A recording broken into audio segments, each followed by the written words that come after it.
Welcome to Extract Talks with Dr. Jon and myself, Randall Thompson. We are here today to talk all about terpenes.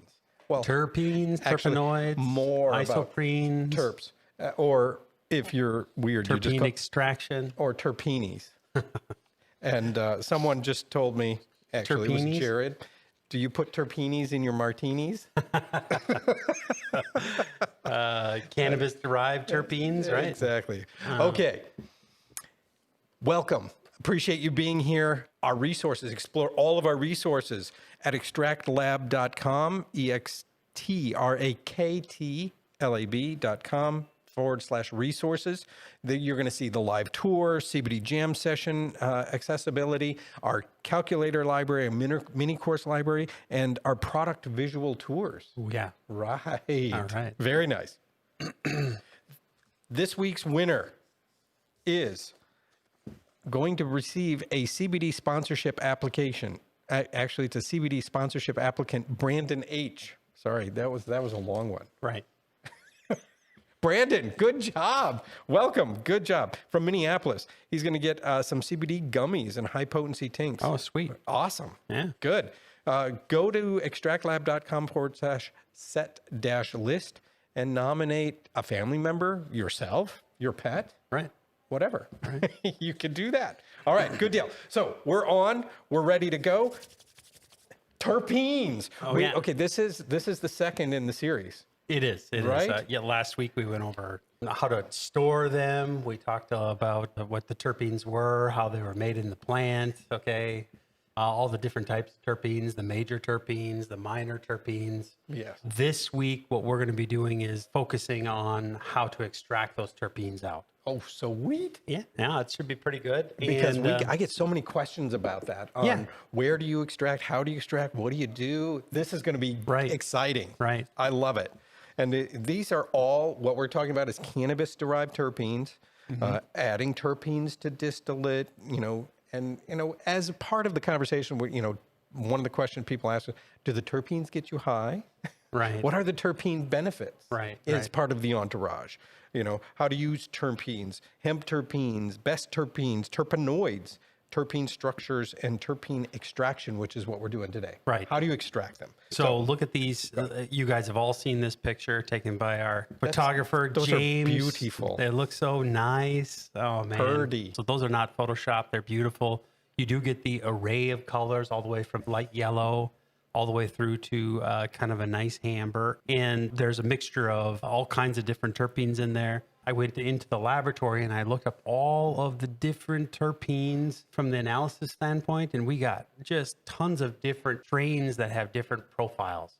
So it's pretty cool. So I'm kind of crunching that data a little bit and seeing what the variation is, in each of the terpenes. Actually, beta-caryophyllene is one of the major ones that I'm seeing in basically all of them. Myrcene is in there. You have pinene obviously in there.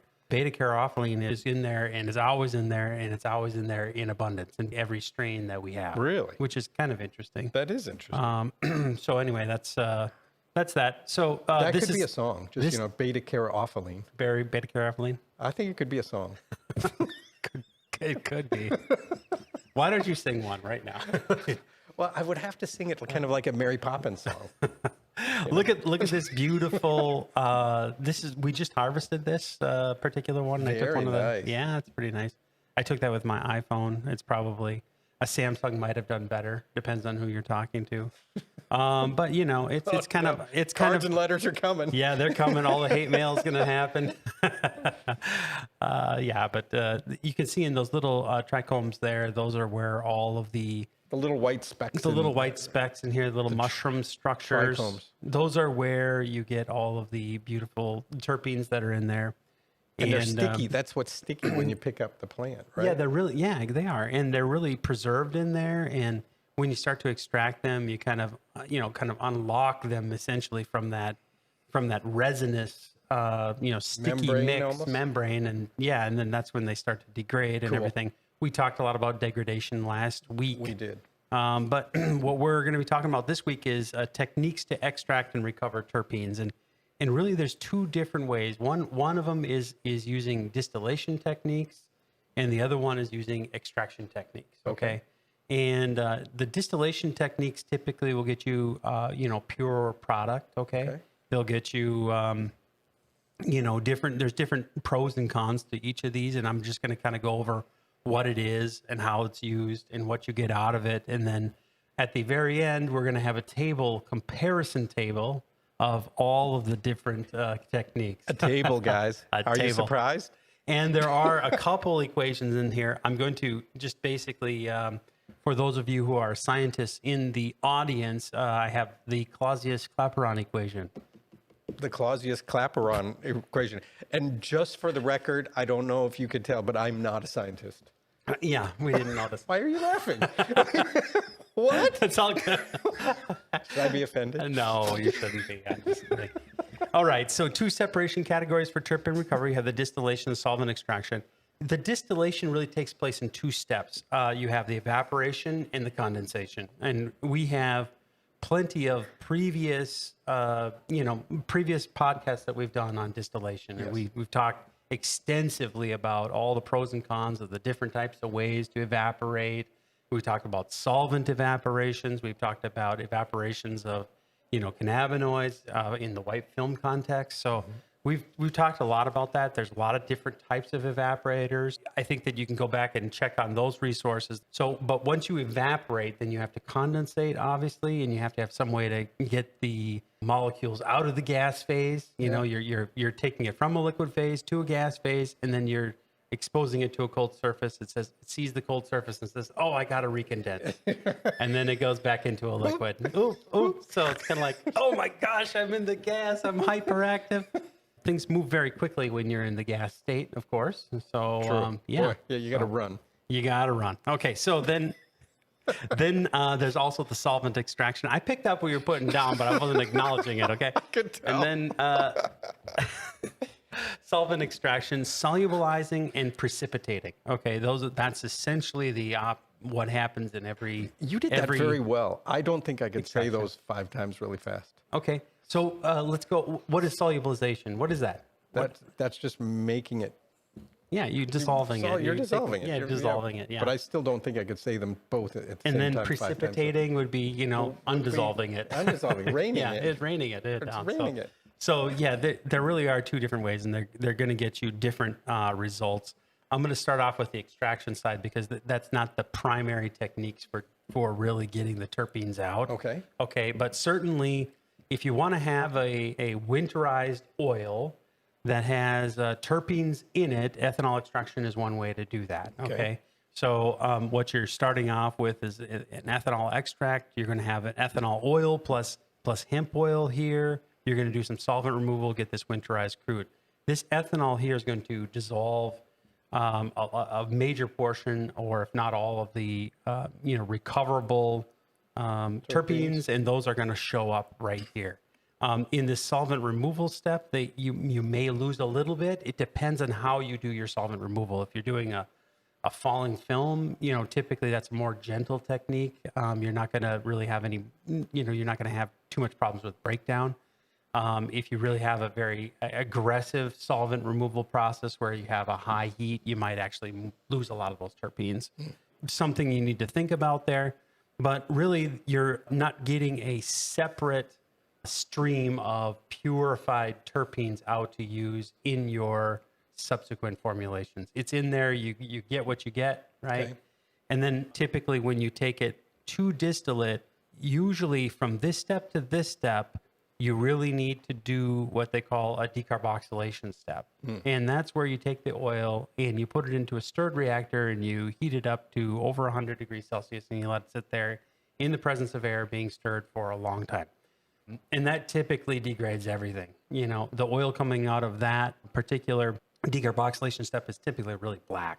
And when you say long time, 3 hours, 8 hours? Depends on the volume and the efficiency of what you're doing. But yeah, typically when we do it, it's, we have a 50 gallon vessel. It's stirred and, it takes, 4 or 5 hours to do it. Yeah. And the temperature's way up there. Yeah. So, and also you're getting off a lot of the ethanol, any of the residual ethanol, you're getting some of that off of there. It's recondensing and inside of the distillate inside of that decarboxylation thing. So a lot of your terpenes, if you're looking to recover them and you actually use them in your oils, you're really not able to recover them. Okay. And then when you go move on to the white film, on the short path white film, you're really not recovering them there either. And I'll show you what that looks like when you do recover them, because they're really what's called undesirable terpenes.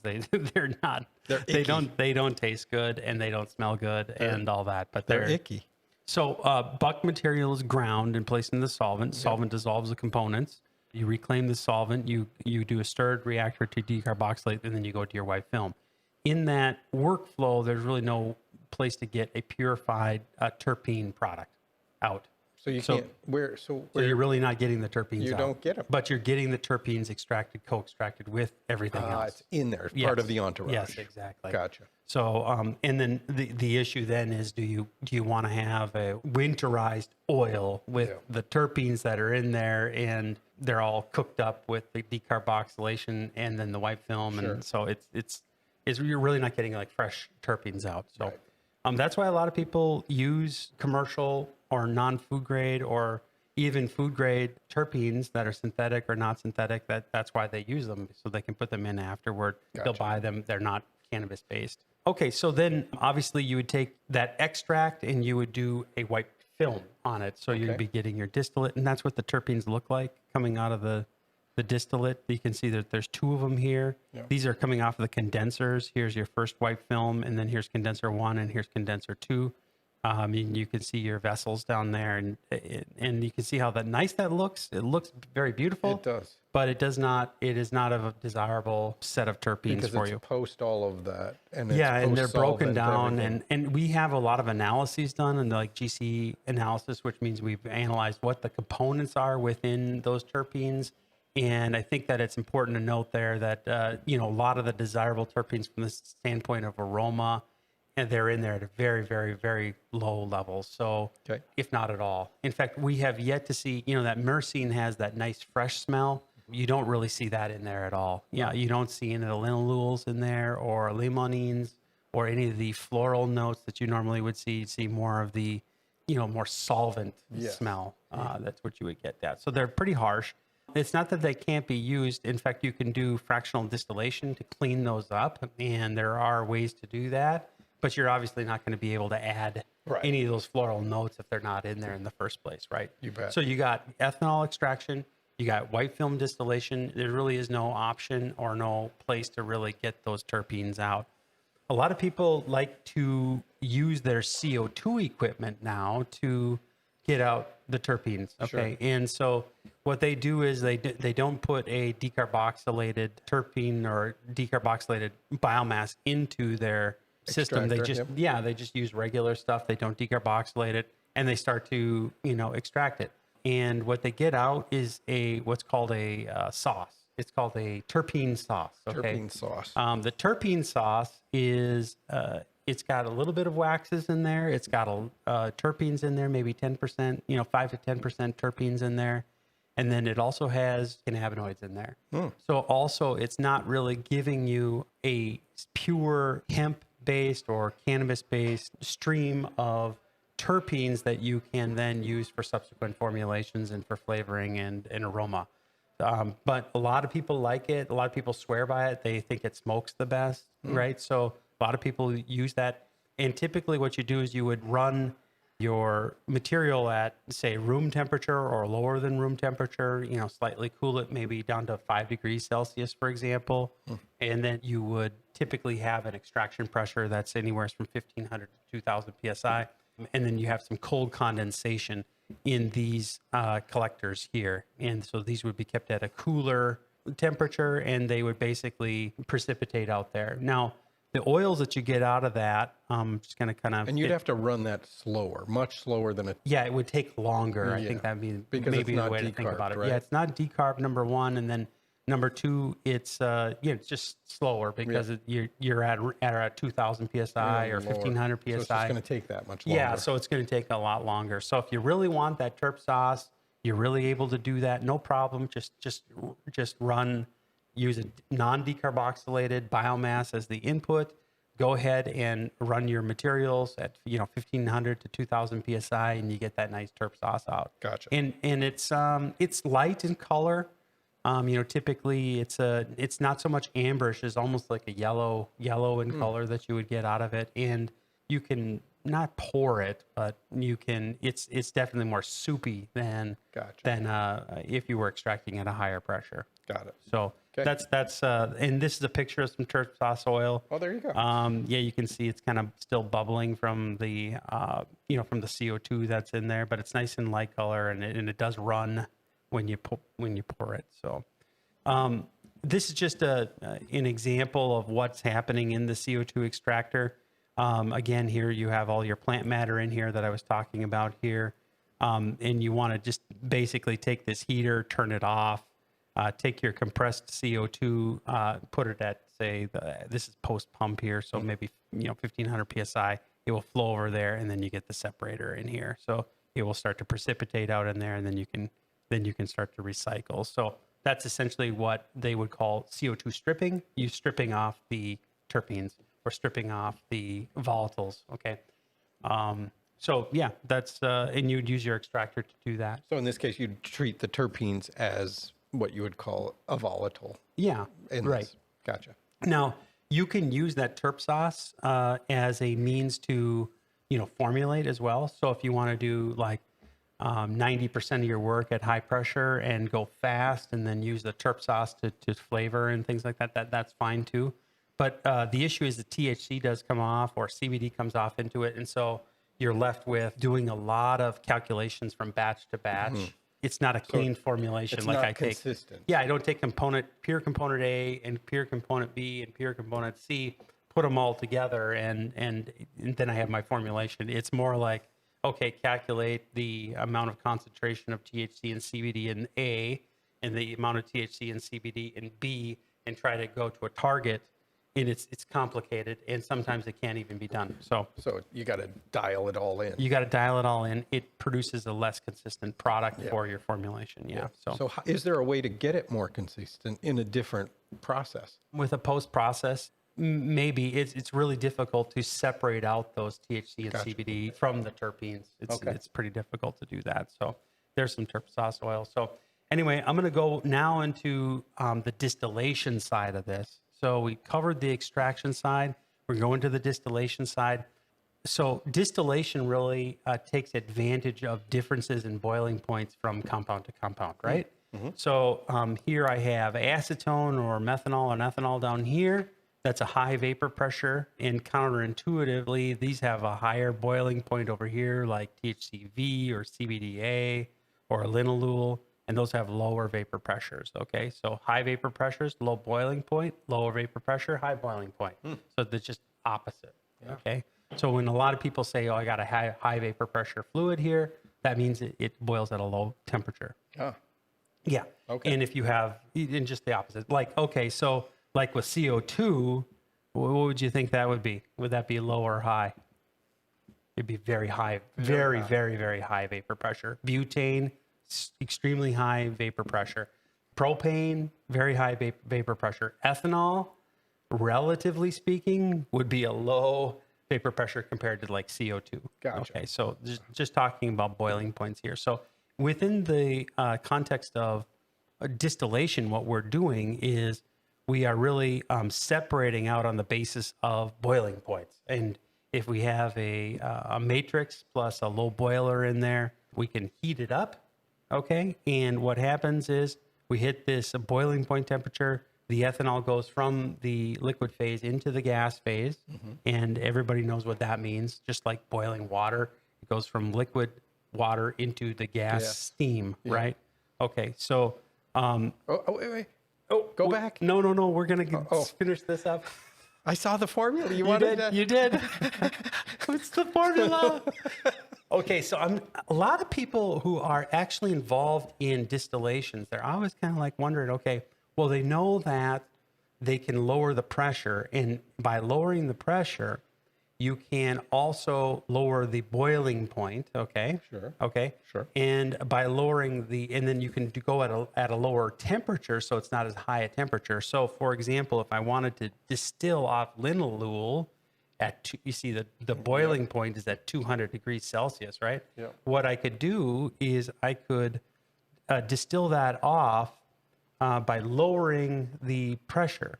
So atmospheric pressure is right around, say, 760 millimeters of mercury. Okay, that's the pressure. Okay, one atmosphere, something 760, that's the same. What you would do is you'd lower it down in a vacuum, and that boiling point, it would boil at a much lower temperature. Sure. Right. So instead of boiling off at 200, you don't have to cook it up at 200. That's why there are different It would cooking instructions if you're in the mountains. That's correct. Yeah, that is correct, actually. Yeah. So it just has to do with I'm just not another pretty face. atmospheric pressure. All right. Why are you laughing? A lot of people want to know, okay, well, how do I gauge what the boiling point change is if I use vacuum? If I have knowledge of what my vacuum is, Yeah. how do I actually get to the point where I understand what that boiling point is? Yeah. I know that a lot of you short pathers, I know that a lot of you, people who are in the industry who are actually practitioners, you're going to be asking this question. Now, that's a complicated question because usually there's a mixture of gases in the headspace over the liquid, meaning, if there's one component, that one component will come up and evaporate, and then you have the other components, and there's another components. So those will kind of change it. But what I'm going to do is I'm going to give you a rule of thumb here so that you can really understand and calculate your boiling points at different pressures. So this is what's called the Clapeyron equation. That's what I saw. Yes. Science. Let's go. Science. Okay. So I'm going to take you through this. Actually, it's pretty easy, and I actually contemplated in the back of my mind of actually putting a calculator because you can go to the NIST, which is a database online. Just type in NIST vapor pressures. And you can go and look up the terpenes that are in, you can type in the terpene you want and get the enthalpy of vaporization. That's right here. Bam. That's a thermodynamic parameter that's specific for the vaporization of any compound. Okay. So if I were to vaporize Randy, with my ray gun, yes, you'd have an enthalpy of vaporization. We'd have to calculate it, but I'm not sure exactly what it would be. But think about that. There was a headline today, actually, that the Air Force is now putting death rays on. Death rays. Oh, yeah. It did, yes, death rays. Are they really? And it's actually on Popular Mechanics. Wow. That was the headline. Death rays. Oh, I heard that. Are you talking about like laser weapons? Or I don't know. It said death rays. I'm not entirely sure, but it did. And there is no better publication than Popular This is Mechanics. reminding me of like Marvin Martian. What does he say? Illudium Q45 or something like that. Yes. Remember when Bugs Bunny comes up and takes it away from him? Remember? He saves Earth. Yes, of course. Bugs, man, he's awesome. Okay, so this is look here. I'm going to show you how to use this equation. It's gonna be really awesome. But suffice it to say that the boiling point of a given substance is the temperature at which the vapor pressure of the liquid substance is equal to the surrounding atmospheric pressure. So what you're really calculating is the vapor pressure when it's equal to the pressure of the surrounding atmosphere. That's when it starts to boil. That makes sense, right? Yeah, okay, so absolutely. Does it make sense? Yeah, because that's why if you potatoes cook faster in a pressure cooker. There you go. That's it. I maybe I shouldn't have agreed with that. Okay, forget that. Okay. Never mind. For you guys who are distillation people, that makes sense. You're lowering again the vacuum. You're putting a vacuum on there. I cannot wait to go to NIST. Why would you have all of that vacuum power? Yeah. The reason you do it is to lower the boiling point. Get it done. Or to lower the temperature so it can be done. So why do we put a $10,000 or $15,000 turbo pump? Why do we use those? Well, we use them because they work and they're lowering that pressure down. Okay. Yes. All right. So let's kind of calculate this. This is something that's very easy to do, guys. It's not a big deal. This is for you geeks out there. Everybody else can tune out for the next 2 minutes, and then and then we can come back up to the surface. But okay, so let me just show you how to do this. So you go to the NIST website. You go to the NIST camphor. And you put in camphor, right? And it'll give you the boiling point. That's 382 Kelvin, which is 209 degrees Celsius. 482. Okay? And then you have the vapor pressure of camphor. It will tell you at 760 millimeters of mercury. Oh no, this is the first pressure. This is the pressure that it's boiling at. So sorry, excuse me. This is the first pressure that this is boiling at. So it boils at 209 at 760 millimeters of mercury. That is the boiling point under atmospheric pressure. Now I'm going to set my my desired pressure. Suppose I have a vacuum and I measure it and I'm like, okay, I'm at 500 millimeters of mercury, or I'm at 50 millimeters of mercury, or I'm at 100 millimeters of mercury. Okay, you can put your number in there, and then what you're doing is you're calculating T2, which is the secondary boiling point at 500 millimeters of mercury. It's very simple. And this right here is the delta H of vaporization. That's the enthalpy of vaporization that you get from the NIST. So you get this from the NIST and this from the NIST, and you pretty much got what you need.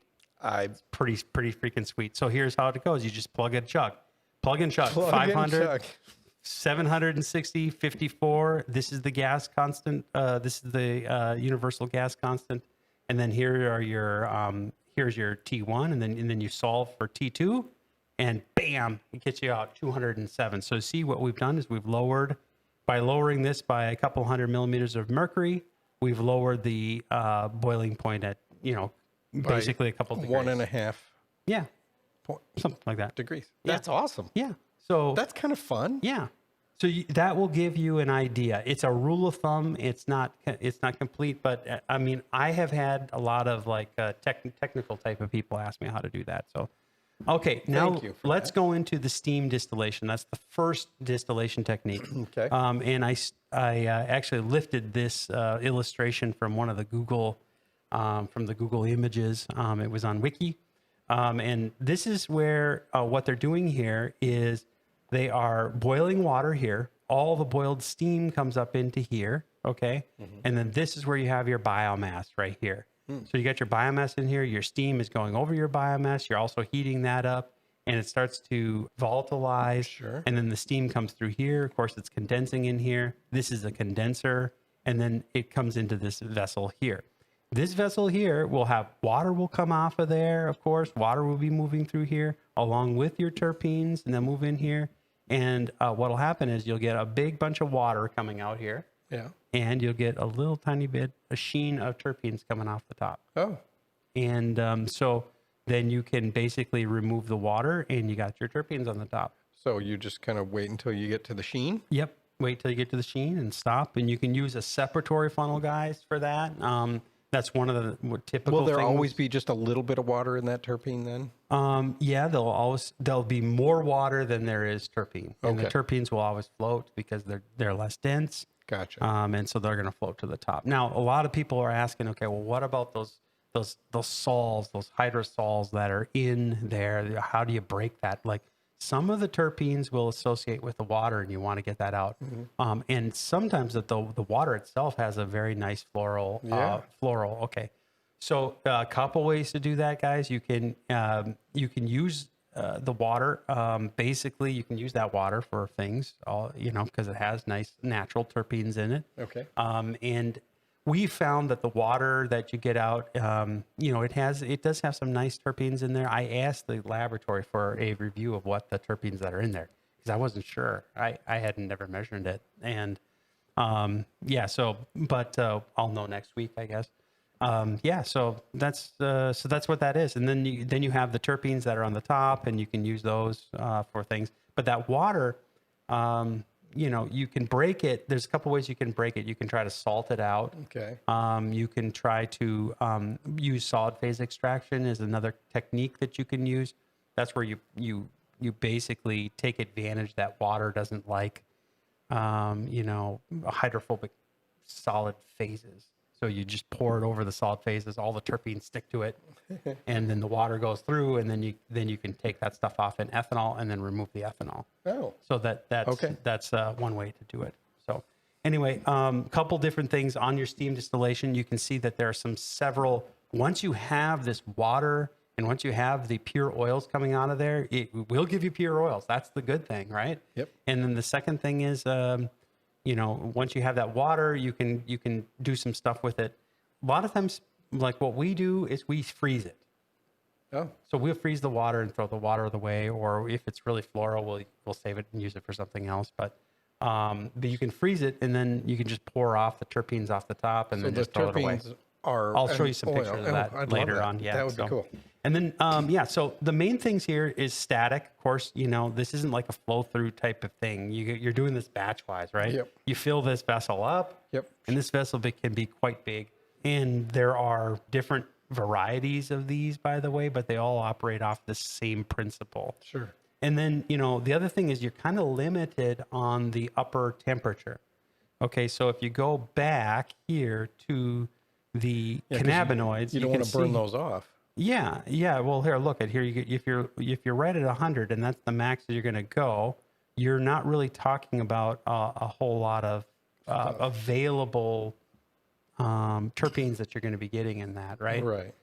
The wonderful thing about water, though, is when it heats up into steam, the surface tension goes way down because it's at a high temperature, and it does solubilize some of those hydrophobic. So actually, it's a solution. It's actually dissolving and then moving, transporting, and condensing out, rather than distilling off. Okay. So that's essentially what's happening. Preservations of terpenes is a key benefit because you can get them off into a separate separate stream. Plus, it's a lower temperature technique, so they're preserved. The key issue is mass transfer and efficiency. Like for example, this is not stirred in there, right? Okay. So it's not really efficient at getting all the stuff out. It would be better to be stirred. Sometimes people have these in large columns, and they'll put the stuff into a large column, and then the column will and the steam will be in the bottom of the column. The steam goes up through. That's another possible way to do this, and that works good as well. It's just it's not very efficient. Let's just put it that way, because you're not really it's a fixed bed. Once you have you're not moving around, you're not mixing. You really need to mix if you really want something that is very efficient. So from the standpoint of hydrophobicity and the hydrophilicity, when you're talking about You are awesome. water, Those are great words. and water is very hydrophilic, right? Water is hydrophilic. Okay, yes, right? it is. Okay, so ethanol is hydrophilic. Yes. Okay, let me think of something. You guys know pentane and hexane and heptane. That's not hydrophilic. Oh, In fact, they'll separate out, right? okay. So that has to do with this LogP right here. Okay, so like cannabinoids are typically, like 5. They're over 5, so they're very hydrophobic. Okay. That's why they like the oil phase a lot, and they don't like the water phase. Make sense? Yes. And then, so you can see some of these, there's a wide variety of hydrophilicity and hydrophobicity. The reason I'm bringing this up is in context of the steam distillation. And you're going to want some of these terpenes are going to be more soluble in the steam than others, right? Okay, Just because of this hydrophobicity, hydrophilicity. So you can use the LogP values. You do steam distillation, you can use the LogP values, take a test of it, and you can kind of predict, okay, hey, this is the reason why, because I'm too hydrophobic. That makes sense. And you've got So these listed. I'm not extracting neurolidol simply because it's too hydrophobic. Gotcha. Yeah. Okay. And is there a reason that you have menthol down at the bottom, even though it's not in the sequence, the same LogP sequence? No, I know. Just just was added in there. to the You've math. just added in there, yeah. As I was typing them in, they were just added to the math. So. Okay. Just Now we got vacuum distillation. So we did steam distillation. We did the ethanol. extraction. Extraction, and then we're doing steam distillation, and now this is vacuum distillation. Gotcha. Okay. So vacuum distillation is where you're basically putting the biomass into a vacuum, Okay. and you're heating it up. And so again, the pressures are going down, the boiling points are going down, the heat is going up, so it's driving off the volatiles, and then you collect it with a condenser. So again, it's great. It's evaporation plus condensation. So vacuum distillation is one way to get out terpenes. It is a batch process. Okay. So the issue with something like here, you can see here, they're putting some of this stuff into a vacuum oven. Yep. You put it in the vacuum oven. That works, and it works great. You get out tons of terpenes out of there, and you also get lots of water. So that stuff will be crackling dry by the time it gets out of there. So if you're looking to maintain and use Extracts, if your CO2 extracts has any water, you might want to dry it. Try it drying it before you put it into your extractor. So, but yeah, vacuum distillation, you get distillation of terpenes, you get distillation of volatiles. You lower the vacuum point, you heat it up, and then you have a condenser. So our TerpTrap product really is a condenser product. Yes. And we can hook up to basically any vacuum oven or vacuum source or whatever and condense the stuff that's coming out of there. Just heat it up and it right. So pulls it out. Yeah, here's a couple examples. This is an AI oven here. It's got multiple shelves. You can use this for decarboxylation. You can also use this to recover your terpenes. And you hook up to this particular vacuum oven, you'd hook up the TerpTrap to that. This is a V mixer here. We use this for large scale. So if you're doing tonnage, you want to have some sort of, like multiple tons a day. Okay, so you're going to want to have something like this. What this is like a vacuum oven. Essentially, that's what this is. And just it can bigger. go up to 150, 200 degrees C on the inside of this. And I think this one you can put up to 750 pounds in, right? Yeah, I'm not sure exactly. I don't know exactly what that one can go. But yeah, so then you got an hour, so 750 pounds an hour. That sounds about right. And basically, the terpenes that are coming out of this particular larger unit, they're just coming out. There's buckets and buckets and buckets. Most of the buckets that come out are water, and then there's terpenes that come out. I'll show you what that looks like. But one of these vacuum ovens, it doesn't matter which one we have, what's called a TerpTrap. Yep. And we have different styles of vacuums. This is a Welch pump up here, but some people like to use like rotary vane pumps. We like to use rotary vane pumps also. These are piston pumps right here. So when you configure your TerpTrap, you need to configure the vacuum. And then here is a condenser. So the terpenes comes in here from the vacuum oven. It comes in here, and then it starts to condense here. Okay, and when it starts to condense here, because this is really cold, and then it rolls down into this terp base, and then this thing fills up, and there's air that's forced into here, and so you just turn that lever, turn it on, and it fills up your bucket. Huh. So that's all it is. And then this is a chiller that's attached to it. So to make the condensate. Yeah, the chiller can be your central chiller. Yeah. It can be a 1 horsepower chiller here. Obviously, the better the chiller you have, the better recovery of terpenes you have. Okay. So that's basically what that is. So that's the TerpTrap. And here's what you get out of it. So this is the water that I was talking about. You can see that's frozen, right? Yeah. Yeah. So what we do is we take that water, we take the buckets out of the TerpTrap, and I went into the freezer and there was about 50 buckets in there. It's a ridiculous amount of terpenes. And then you would, save them.